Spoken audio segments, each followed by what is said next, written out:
Welcome back, everyone. Our day is just going by so quickly, our final day here at the conference on religious trauma.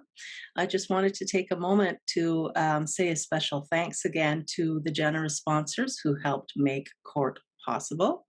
Recovering from Religion, Journey Free, The Clergy Project, Emancipate Your Mind podcast, the Godless Moms podcast, Divorcing Religion, and the Child Friendly Faith Project. And I also wanted to give a shout out to our special exhibit hall participants, Dr. Coco Owen, psychologist and poet, Emancipate Your Mind podcast with Terry Hales, Final Exit Network, Your Life, Your Death, Your Choice, Jillian Harvey, therapist and researcher, Life After Evangelicalism, offering solidarity retreats for former evangelicals and other fundamentalists, and Nuanced Coaching and Resources with Casey Hodos. And without further ado, I would like to just introduce you to Mandisa Thomas, our next speaker. Mandisa Thomas is the founder and president of Black Nonbelievers, Inc. Although never formally indoctrinated, Mandisa was heavily exposed to Christianity, Black nationalism, and Islam. Mandisa currently serves on the boards for American Atheists and the American Humanist Association, and you can learn more about the Black Nonbelievers organization in our exhibit hall. When I heard Mandisa speak, I knew that she would make a powerful contribution to the Conference on Religious Trauma, and I'm delighted that she accepted my invitation to speak to us today. Welcome, Mandisa Thomas. Thank you very much, Janice. I appreciate the invitation and I am honored to be a part of this conference. It has been amazing. I caught what I could. This has been a very busy weekend for me, but I am definitely glad to be here for this session today. I hope everyone else has enjoyed the conference so far. And for those of you who tuned into Jeremiah's presentation, I hope you enjoyed it.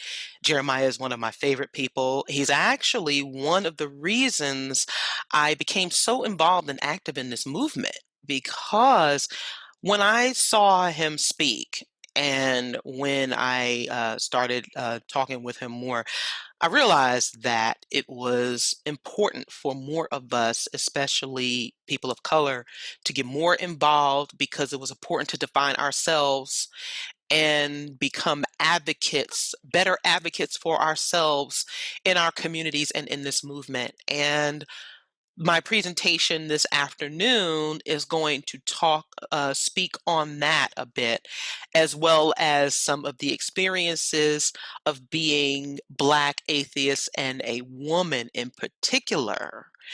So I'm going to share my screen right now and show you the title of my presentation, which I know you saw in the description box, but it's called Black Atheist and a Woman, the Nerve.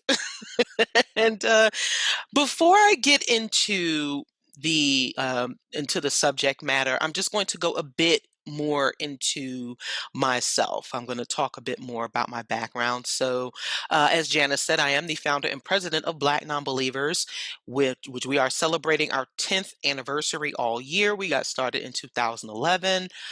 We celebrated, we hosted a 10th anniversary celebration. Jeremiah was one of our speakers, as well as Daryl Ray and Gail Jordan. You can catch the. I'll tell you where you can catch those presentations later on in the talk. For those of you who aren't familiar or aren't already aware, I am a native of New York City, born and raised. I'll be 45 this year, and I was raised at a time where uh, being proud to be Black and being immersed in Black culture was pretty common.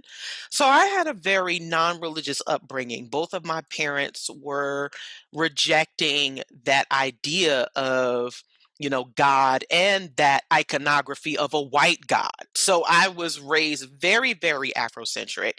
I was, Black history and culture and the Black identity was basically shoved down my throat. So you want to talk about, being I'm as pro-black as they come. So, and I'm very, very proud of that. And it also helped me to see things from a perspective that most people don't get, especially at a young age. So I was very, very fortunate in that regard. While I was developing Black Nonbelievers as an organization. I was also working full time at the Centers for Disease Control, the main campus here in Atlanta, as the event services manager. And I resigned from that job in 2018 because it was determined that this was where my time and dedication was more needed. And so I am full time in the secular movement. There is a link down there that you can help support my activism in addition to running Black Nonbelievers, which is still volunteer at this time. So I am now fully dedicated to the movement. So, in addition to Black Nonbelievers, as Janice said, I currently serve on the boards for American Atheists and the American Humanist Association. And now I also serve on the board for Humanist Global Charity. In addition to that, I am also a facilitator with Recovering from Religion. So I do wear many hats in this movement, as a lot of women do. But I wouldn't trade that for anything because it is absolutely important. In addition to my work over the past 10 years, I was a recipient of the Secular Student Alliance's Backbone Award in 2019. I was named the Freedom from Religion Foundation's Free Thought Heroine in 2019. I was the Unitarian Universalist Humanist Association's Person of the Year in 2018. And most recently, I was a co recipient of the Harvard Humanist of the Year Award in 2020, along with Sakivu Hutchinson and Ijoma Oluo. And one of the things I always say is that I didn't become active, I didn't get involved in this movement for the recognition. And for those who have ever worked closely with me, I work my ass off in this movement, and it is never just about me. It is definitely about a community. But when the recognition comes, it is nice. And I don't know anyone who wouldn't mind it. So I certainly do appreciate it, although it is not why I got involved. But yeah, I'm glad it's coming. So the title of the talk actually comes from an experience that I had in 2015. So I was myself and Black Nonbelievers were exhibitors, and I was a speaker at the 2015 Atheist Alliance of America's conference that took place in Atlanta. And the executive director of that organization at the time she was optimistic about an opportunity to connect with another conference that was taking place at the same time. The conference was called Women of Color in Ministries. And so it was the executive director saw this as a great way to perhaps connect on like issues of Black Lives Matter, racial justice, and what have you. Now, like I said, I transitioned from my full time job in 2018. So at the time, I was still working. So when the conference started, I saw posts on Facebook about the Black attendees of the religious conference throwing holy water and rebuking the atheist tables that were displayed, that were in the lobby area. And so I saw this and I said, well, wait till they see us because we hadn't set up there yet. And so the conference organizers decided to put us right by the registration table. So we were like, okay, so we're going to see what comes from this here. And sure enough, I mean, when I got there and set up, there were some bewildered looks, but there was also actually one woman who recognized me. She said, "Wow, I know you. You're the founder and president of Black Nonbelievers." I said, "Oh, okay, that was pretty interesting." But what also happened, well, we actually had the opportunity to have some good conversations with not just the atheist conference attendees, but also the other conference attendees from the other conferences. Um, it gave us an opportunity to meet other Black women and other people who had never seen Black atheists before, especially Black women atheists. And so we had actually some very good conversations, some good engagement with folks. But on the last day of the conference, this woman that you see in the picture here comes over to the table. She's looking, and I mean, if she's giving me the up and down, up and down stank sister girl look. She is looking like, what the hell is this? And why are you here? So I begin to introduce myself because I try to be as polite as I possibly can. So she turns away and speaks to someone else that she knows, but then she comes back and she says, I have to, I just want to know why.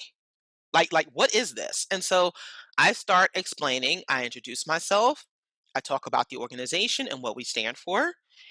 And she says, "Well, yeah, I'm well aware of atheism. I have a degree in religion, and atheism is just another religion." And I said, "Well, we really aren't, but you don't have to be disrespectful." And so, why did I say that? Because she said, "Well, I'm not yelling, but since you're raising your voice at me, I'm going to raise my voice at you." And so she proceeds to say that she could not believe that as a Black woman, I had the nerve to identify as an atheist, and not just as a Black woman, but it was also in front of these white devils. And she also proceeded to say that I had a slave mentality, ironically, of all things, that she felt sorry for my mama and my kids. She was going to bathe me in the blood of Jesus, all of that.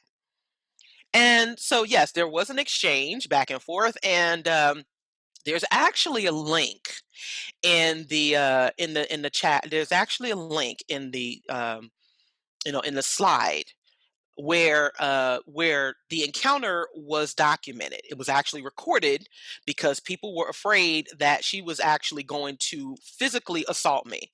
So you actually have a chance to see the encounter and what she said and how it went. I honestly don't even I felt myself getting enraged and upset. It looks like I was handling it well, but I'm not too sure. But um, that encounter is something that we often talk about, especially being Black and atheists.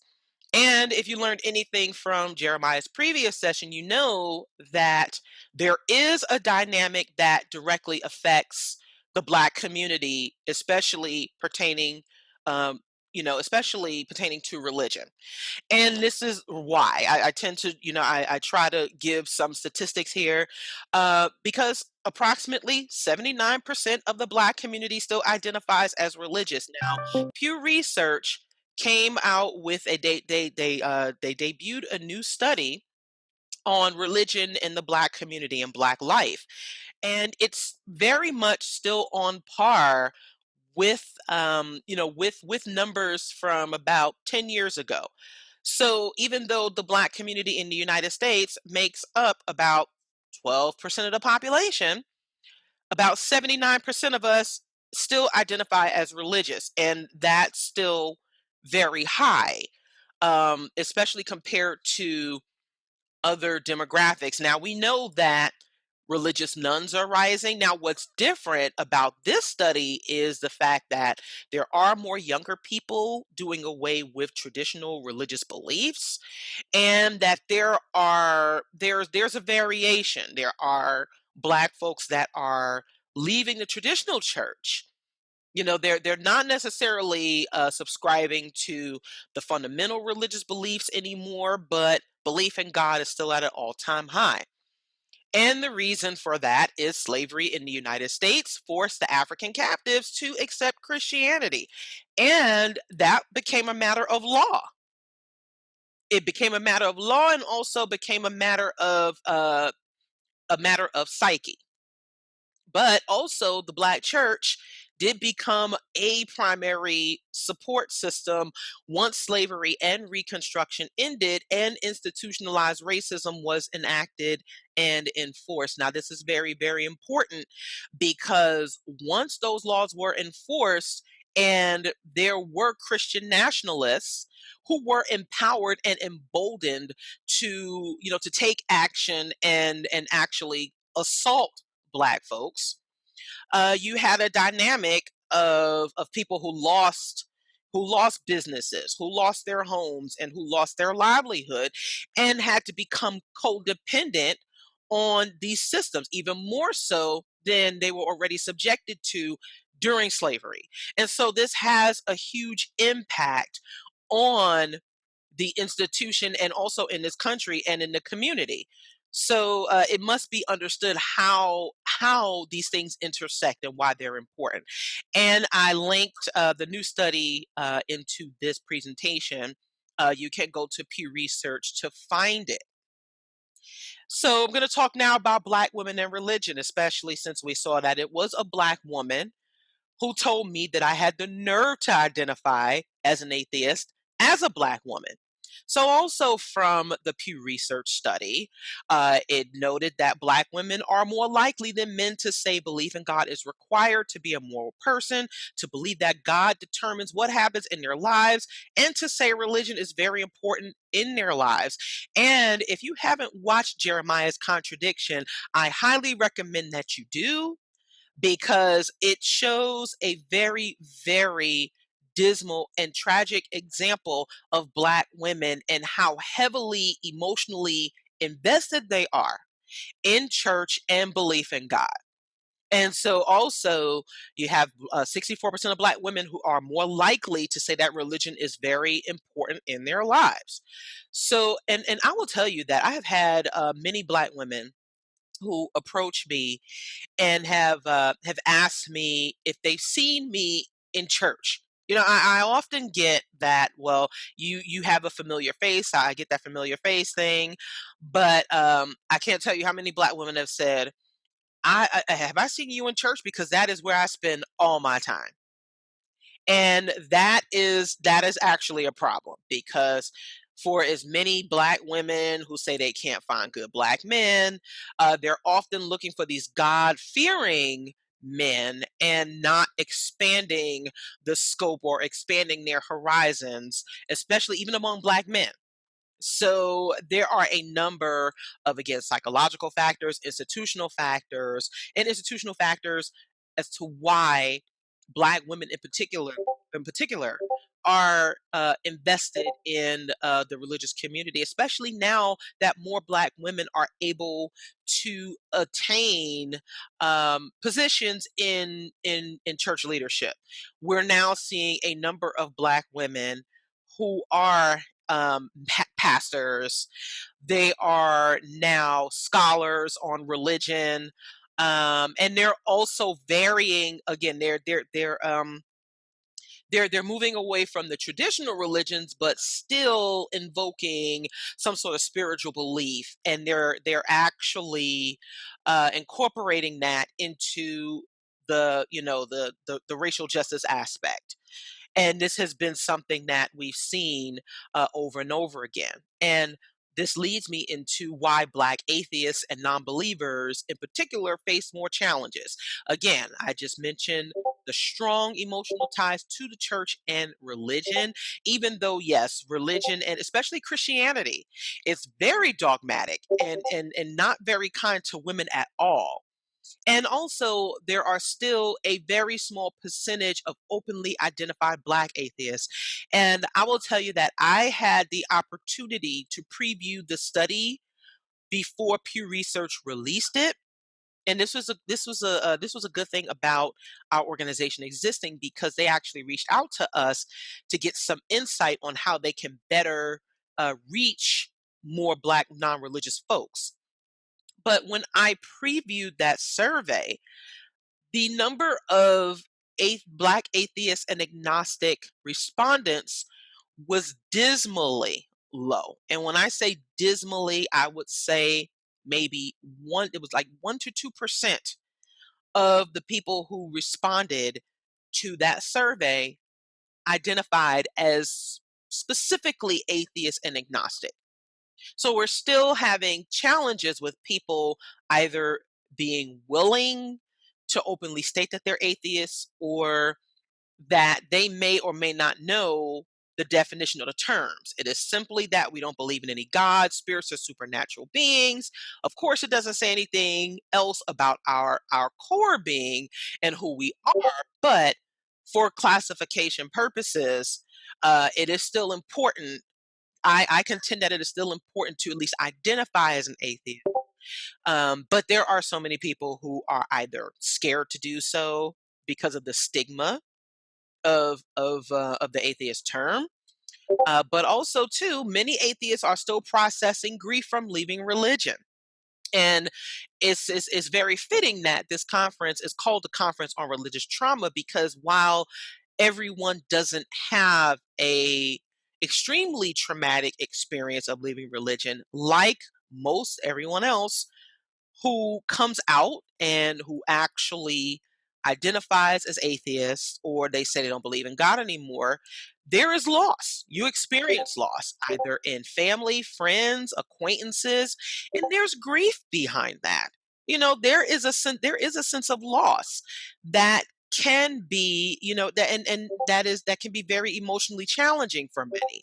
And also, again, as I intimated earlier, the Black community largely associates atheism with rejection of Blackness. The woman said that she had I had the nerve to identify as an atheist, as a Black woman in particular.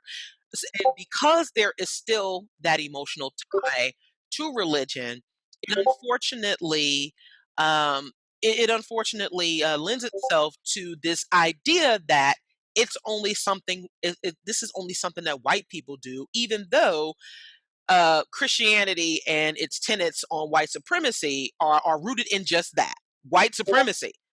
So this idea that atheism is somehow a thing that evil white people do is actually it is a gross misconception. And it unfortunately puts this very extra added burden, and also this extra added stigma on being a person of color, particularly Black, as we navigate leaving religion, coming to these identities, and also finding each other and connecting with each other to build communities. So these are just a number of things that we have to deal with along the way. So here are some of the things that BN and the organization has done to combat the stigma. We have been very instrumental in trying to build community, increase our networking, and increasing our advocacy for Black folks who are atheists and who are questioning those religious beliefs in favor of leaving. We are a very Black centered organization, and we are very event based. And so over the years, we have hosted a number of gatherings in the Atlanta area and nationwide now. um, we also have contributed to literary works and documentaries. For example, y'all heard from Candace Gorm recently. I think it was yesterday. Uh, she interviewed myself and other being women for her book, The Ebony Exodus Project. Also, there have been other writers who have spoken with our members about their experiences of leaving religion for their own books. We've been interviewed by a number of major media publications. The Atlanta Journal Constitution is one of them. CNN, CBS Sunday Morning. We've also had guest speakers for our general meetings, and we also host now national events and some on international waters. For example, you see there our BNC Con. And so that's just an example of the work that we do. So now we come to the challenge of addressing racial injustice within the secular community. Because many non believers, many atheists and humanists, like to think of themselves as being progressive. We see a lot of people say Black Lives Matter, and I don't doubt that that many are progressive, that many care. But one of the side effects of institutional racism and injustice and white supremacy is that oftentimes now it is subliminal. And when people don't realize how they are treating people of color in real time, they don't realize how they are pushing these supremacist ideals without realizing them. So when we have an organization like Black Nonbelievers, and when Black speakers are presenting, this is the cycle of what we deal with. This predates the existence of Black Nonbelievers, and unfortunately, it still occurs. So there's the burden of proof. There's the white privilege elephant in the room. Most of the time, at most of the conferences, and most of the materials shared, they are usually by white men. They're very male dominated and very white male dominated. And so when people of color and especially Black folks are speaking, we are met with this color blindness, that people that say, I don't see race, we're all just one community. Why does there need to be an organization like Black Nonbelievers? There's also there are also attempts to center whiteness. There are people who become very defensive.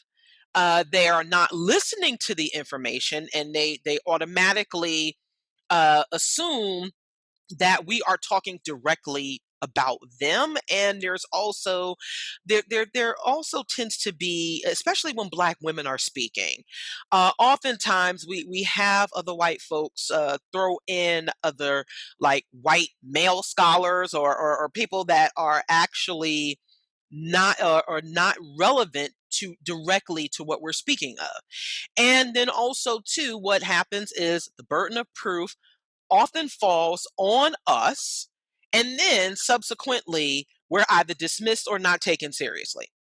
That it becomes a one-time discussion, or these are things that we end up having to discuss more often than not. And again, it keeps coming up because of this cycle. And unfortunately, it does become a very vicious cycle, even within our own communities. And this is something that I highly recommend folks take note of. And there's also something too that when the burden of proof also, we're also seen as the ones that are solely responsible for addressing and changing the racial climate in our communities. And there are a lot of things that Black folks can and also have been doing over the years. It's new to a lot of white people, and we understand that, but also too that it isn't solely our responsibility, and I contend that. So here's what you can do. If you are serious about addressing racial justice, and if you care and about diversity, equity, and inclusion, even within our own communities, and amplifying the voices of Black folks and people of color, do listen and learn from us, because what we have to say is very valuable and important. Adjust your attitudes and actions when presented with new information. We are a community that prides ourselves on our intellectual capability and our intelligence. And the same way we do that when it comes to religion is the same way we should be doing that when it comes to other intersectional issues, because there is evidence of this. We're not just saying this because we like to talk. There's actually evidence of this. Also, do collaborate and participate with us. Do have information and resources available. And last but not least, donate and support. The one thing I will say is that Black Nonbelievers and other organizations that focus on people of color do experience a disparity when it comes to support and resources, partially because we're still new, but also because there are other people who don't think that that our work applies to them. So, and that isn't true. That could be the furthest thing from the truth. So these are the things that if you ask us what you can do, here's what you can do. Take it seriously and actually do it. But I will say that over the years, we have become very, very serious about amplifying, especially the voices of women of color in this movement.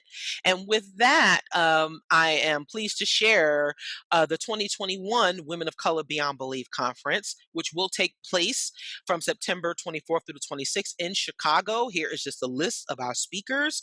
We also now will be streaming online, and there is now a discount for students who would like to stream online the same way we have student discounts in person.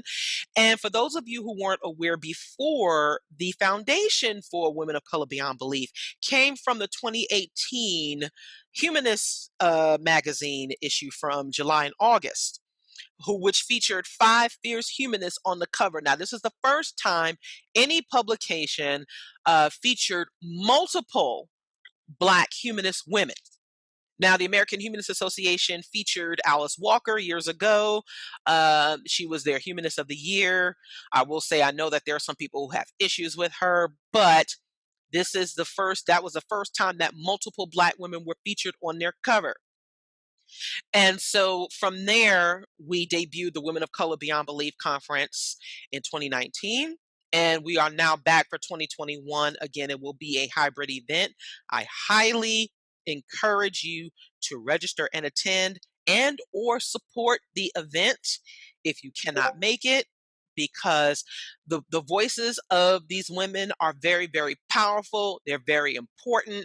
And there is a lot that you can learn from and also support. There's a lot of work being done by women of color in this movement that needs support from everyone. And so, with that, I would like to say yes. I was raised, like I said, I'm a New Yorker. I was raised to have nerve. I was raised to be unapologetic. So, yes, as a Black woman, yes, I do have nerve to identify as an atheist. And it's not because I felt like I wanted to be special or to stand out from anyone else. It was because I knew that it was important to my personal liberation to openly identify and to express my issues with religion, as well as coming to the atheist identity, and that there are more of us out here, and that there are others who are taking note. This work that we've done over the years with Black Nonbelievers hasn't been in vain, even though it has been challenging, but we are now actually really starting to gain some ground. I'd like to also show you this year's spring report from the Capitol from the Baptist Joint Committee on Religious Liberty. I had the honor of participating in their Voices of Black Faith Freedom series that took place in February. You can find those sessions on their YouTube channel. And I represented the Black non-religious voice. And I will read a quote from one of the presenters, who was a reverend who presented, who talked after me, or who presented the week after. He said, "For someone of my generation, I didn't know there were any Black non-believers to that extent. I listened to Mandisa Thomas's interview. She's brilliant, she's accessible, and I disagreed with almost everything she said, but I will fight for her right to say it. And I will fight for her right to believe what she believes." And that is really at the root of what faith freedom is about. Clearly, we are not a monolith. So, what's happening now is more of what has always happened within the Black community. There has always been dissent, there has always been rejection of religion in our communities. Unfortunately, again, with the still very high number of religious folks in our communities, we still have an uphill battle. So we have to have nerve. We have to be encouraging. We have to be outspoken. And we have to work together on this. This is not something that I do by myself. This is not something I sought to do by myself. We do it together as a community and as a team and as a collective, because the more we help amplify each other, the more the more we advocate for each other. Others have nerve. I can't tell you how many Black folks I have who have come to me and said, "I thought I was the only one." And that it is hard for me to talk to my parents. It is hard for me to be out. I actually had this yesterday. I had the honor of officiating my first ceremony. I just became a humanist celebrant. So I officiated my first wedding for one of our members who is he and his brother are fully atheists. Now, his wife is still a Christian, but she's very supportive and very progressive. And it was an honor to actually be able to, to actually expand my activism in life services because this is absolutely important. And this is, I'm actually working on a session for women of color beyond belief about Black women humanist celebrants because there are a few of us out here now, and you probably don't know we exist, but you need to know that. So, again, I say we continue to have nerve. There are more of us who have it. There are more of us who are strong, but we don't just do this alone. We definitely need your support behind us. And with that, I like to invite you all to subscribe to BN on social media. You can follow us anywhere on these platforms: Facebook, Instagram, Twitter, and YouTube. You can also I would encourage you to support our work at blacknonbelievers.org. We are a 501c3 organization. Donations to us are tax deductible. You can also Cash App us. You can also send us a foundation or charitable giving requests. You can designate us as a beneficiary on Amazon Smile. We also do have a TD Ameritrade stock account. So if you would like to transfer stock to us, you can do so. And also, if your place of employment has a charitable giving program, the notable exception right now is a combined federal campaign. We're working on that. But if your place of employment, if your job has a charitable giving program, all you need is our tax ID number, which is on our website, and you can designate a portion of your paycheck to benefit us. And so all of this work really, really helps again to increase our visibility, help us provide the support that we know people need. And again, encourages more people to, especially women, to have that nerve. And so, with that, I'd like to thank you very much for attending this session. And I think we have time for questions. That was great, Mandisa. Thank you. So interesting. And congratulations on being recognized and honored the way that you have been the last couple of years for all your hard work. Well deserved. Thank Um, you. we have a question here. Many Christians allow their lives and circumstances to be determined by God's will. Can you talk more about how this follower mentality can affect Black Christian women and their autonomy in their relationships, life choices, etc.? Yes. So, of course, if you are groomed or if you are indoctrinated to just uh, and it's interesting because there are many Black folks who will question other things, but when it comes to their religion, it stops. When it comes to their God, it stops. The critical thinking process ends right there. And so when we're talking about a community that has been subjugated over the years, uh, and not because we haven't tried to better ourselves, but when it comes to this very polarizing religion that on the one hand is very extremely dogmatic to women, but yet you're still supposed to follow it, it does create a psychosis. And it isn't just a personal psychosis, it is a community and a collective psychosis. This is why you see that, many Black folks are, we're trendsetters and we do tend to follow trends. Unfortunately, we are among a huge consumer class, and that's because at times, that this is because, we've been conditioned to, just follow and be codependent and not necessarily independent. which can, which has manifested itself in very, very damaging ways.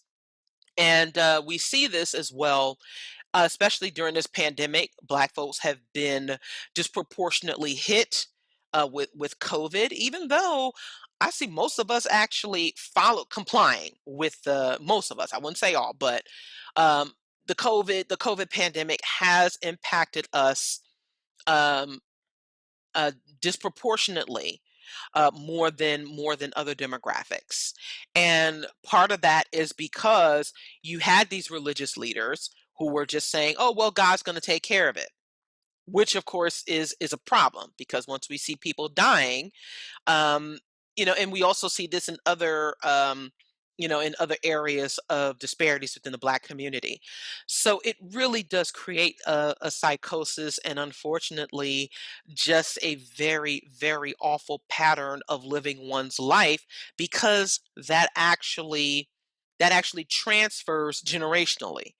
It can have this impact where, if you've done it because your grandparents have done it and their parents have done it before them, unfortunately, it leads to children doing that, and which can be a problem. Now, we have the opportunity to stop that. We have the opportunity to nip that in the bud, especially with the information and the resistance that we're seeing now. But yes, to lay everything at God's feet does unfortunately compel and lead people to just following almost anything blindly, which can be a problem. Hmm. Hmm. We have another question for you. I live in a community with a high level of poverty. I hear women offloading their angst about the discrimination that they face onto God. The use of a safety valve of magical thinking seems to be an anesthetic for these beleaguered people. Is calling that out or pointing it out a sort of taking away a comfort that helps the people make it through their day? Well, it's interesting because I don't like coddling this idea that people absolutely need religion or need the church to make it through their day, or they need belief in God, because that lends itself to so many different fallacies, so many different. Unfortunately, when we're talking about, because I come from I come from poverty. I come from a working class background. Um, but unfortunately, when we're dealing with systems that have deliberately denied people opportunities to better themselves, it's created a codependency on belief in the church, and this idea that you absolutely need this institution, even though you give more to it than you actually get from it. Um, it is, I would say, how tactful approaches can be important. Um, I do think that if these churches or these institutions are actually providing a serviceable need for the community, they should continue to do so without without enforcing their doctrine.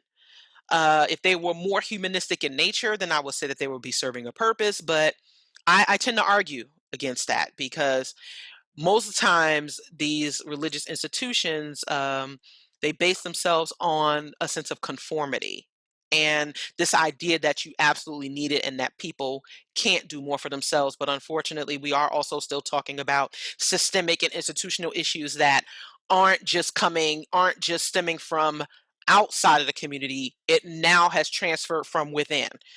So we're dealing with these internal issues within the Black community that are still very much centered around belief and this idea that we absolutely need the church, and we don't. We absolutely don't. But in some cases you can rip that band-aid off, but in some, it depends on your approach, and also not just simply looking down on people of color and Black folks simply because they believe, because there are systemic issues at play that need to be better understood. Absolutely. This has just been so interesting. It's been a real pleasure having you join us at the conference on religious trauma. Thank you, Mandisa. Thank you I'm again. learning so much. This is just wonderful.